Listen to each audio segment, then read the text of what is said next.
vanishing folklore and beliefs. The story of Orpheus and Eurydice from Stories of Old Greece and Rome, circa 1913 public domain reading.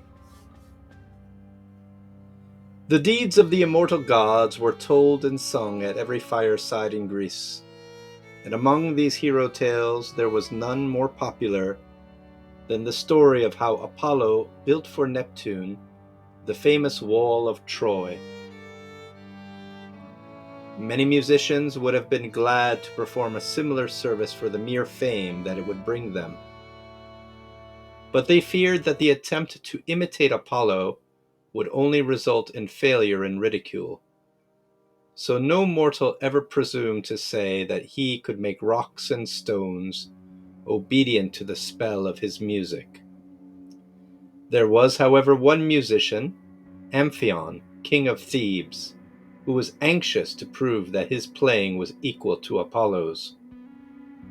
But knowing how unwise it was to vie with an immortal, he determined not to test his skill publicly, but to carry out his cherished plan at night, when men were dreaming in their beds. He was eager to build a high wall around Thebes, and to build it as Apollo did the wall of Troy, so when the sun set and darkness crept over the earth, Amphion stood just outside the city gates and began to play on his lyre. Immediately the stones rose from the ground and moved rhythmically into their places in the wall, which soon rose strong and high, a firmer defense than any that could be built by men's hands. Another famous musician was Arion, who won not only praise for his great skill in playing, but also much wealth. Whenever a contest was held in which a prize of money was given, Arion was usually a competitor, and as his music was really finer than that of most players, he easily won the reward. Once he was returning from a festival in Sicily, whither many musicians had gone on account of the rich prize. And as he had come off the victor, he was leaving the foreign shores well laden with gold. Unfortunately, he happened to embark on a ship owned by pirates who had heard of his great wealth and were plotting to seize whatever part of it he had on board. As the easiest way to do this was to kill him, the pirates began to bind him with ropes that he might not be able to struggle when thrown overboard. Arion calmly accepted his fate, but begged the brutal crew to allow him to play once upon his lyre before going to his death. To this the pirates consented, and when the wonderful music filled the air, a school of dolphins swam toward the ship and kept close beside it, charmed by Arion's playing. Feeling sure that there was some magic in the music, the pirates hastened to throw the player and his lyre into the sea without waiting to bind him. But Arion did not drown as they had expected, for a friendly dolphin caught him on its back and swam with him towards the shore, where he landed in safety. When in the course of time Arion died, the gods placed him together with his lyre and the kindly dolphin in the sky as consolations. The most famous of all musicians, except the one who played in the shining halls of Olympus, was Orpheus, son of Apollo and of the muse Calliope. When he was a mere child, his father gave him a lyre and taught him to play upon it. But Orpheus needed very little instruction, for as soon as he laid his hand upon the strings, the wild beasts crept out of their lair to crouch beside him. The trees on the mountainside moved nearer so that they might listen, and the flowers sprang up in clusters all around him, unwilling to remain any longer asleep in the earth. When Orpheus sought in marriage the golden-haired Eurydice, there were other suitors for her hand. But though they brought rich gifts, gathered out of many lands, they could not win the maiden's love, and she turned from them to bestow her hand upon Orpheus, who had no way to woo her but with his music.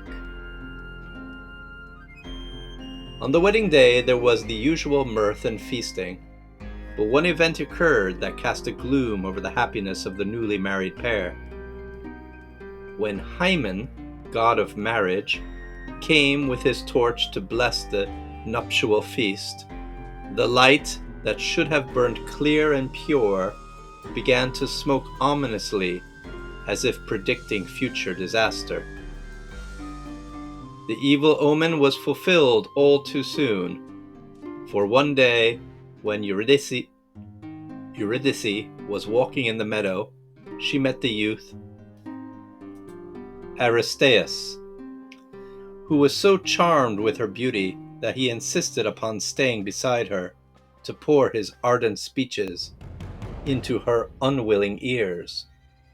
To escape from these troublesome attentions, Eurydice started to run away, and as she ran, she stepped on a poisonous snake, which quickly turned and bit her. She had barely time to reach her home before the poison had done its work, and Orpheus heard the sad story from her dying lips. As soon as Mercury had led away the soul of Eurydice, the bereaved husband hastened to the shining halls of Olympus, and throwing himself down before Jupiter's golden throne, he implored that great ruler of gods and men to give him back his wife. There was always pity in the hearts of the gods for those who die in flowering time, so Jupiter gave permission to Orpheus to go down into Hades and beg of Pluto the boon he craved. It was a steep and perilous journey to the kingdom of the dead, and the road was one that no mortal foot had ever trod. But through his love for Eurydice, Orpheus forgot the dangers of the way, and when he spoke her name, the terrors of the darkness vanished. In his hand he held his lyre, and when he arrived at the gates of Hades, where the fierce three-headed dog Cerberus refused to let him pass, Orpheus stood still in the uncertain darkness and began to play. And as he played, the snarling of the dog ceased, and the noise of its harsh breathing grew faint. Then Orpheus went on his way, undisturbed, but still he played softly on his lyre, and the sounds floated far into the dismal interior of Hades, where the souls of the condemned labor forever at their tasks. Tantalus heard the music and ceased to strive for a drop of the forbidden water. Ixion rested a moment beside his ever-revolving wheel, and Sisyphus stood listening, while the rock which he must roll through all eternity fell from his wearied arms.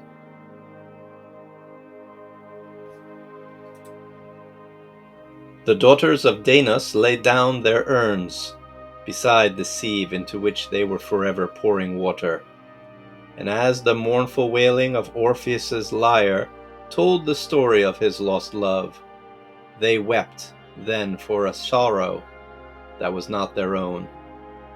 So plaintive indeed was the music that all the shadowy forms that flitted endlessly by shed tears of sympathy for the player's grief, and even the cheeks of the Furies were wet.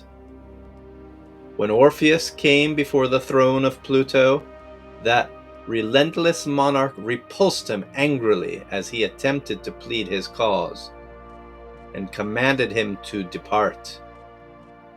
Then the son of Apollo began to play upon his lyre, and through his music he told the story of his loss, and besought the ruler of these myriad souls to give him the signal one that he craved.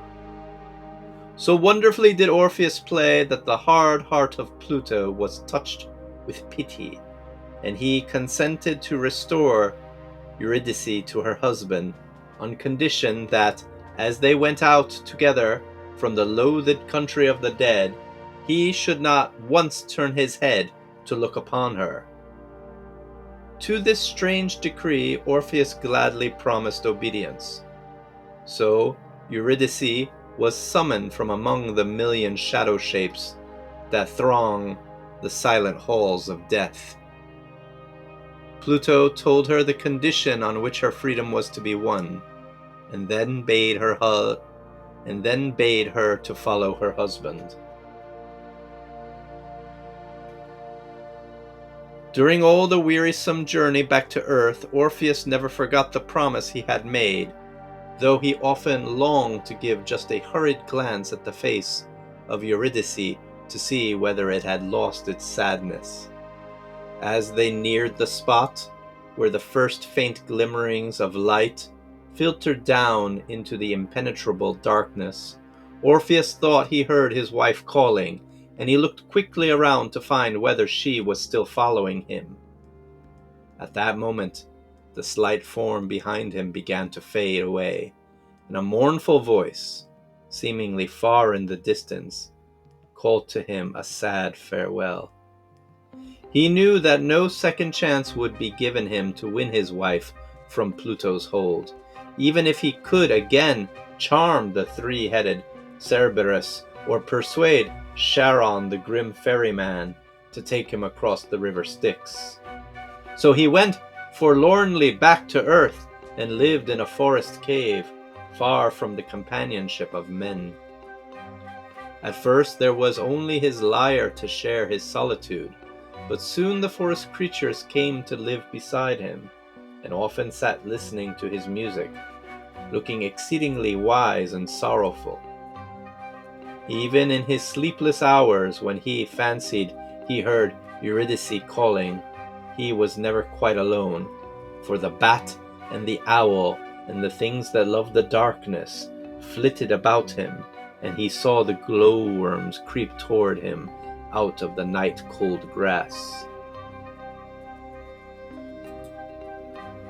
One day a party of bacchantes, followers of Bacchus Dionysus, found him seating outside the cave, playing the mournful music that told of his lost love, and they bade him to change the sad notes to something gay and happy so that they might dance.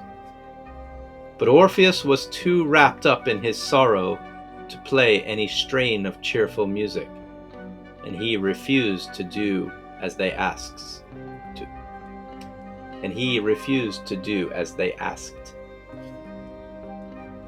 The Bacchantes were half maddened by their festival days of drinking, and this refusal so enraged them that they fell upon the luckless musician and tore him to pieces. Then they threw his mangled body into the river, and as the head of Orpheus drifted down the stream, his lips murmured again and again, Eurydice, until the hills echoed the beloved name. And the rocks and trees and rivers repeated it in mournful chorus. Later on, the Muses gathered up his remains to give them honorable burial, and it is said that over Orpheus's grave the nightingale swings more sweetly than in any other spot in Greece.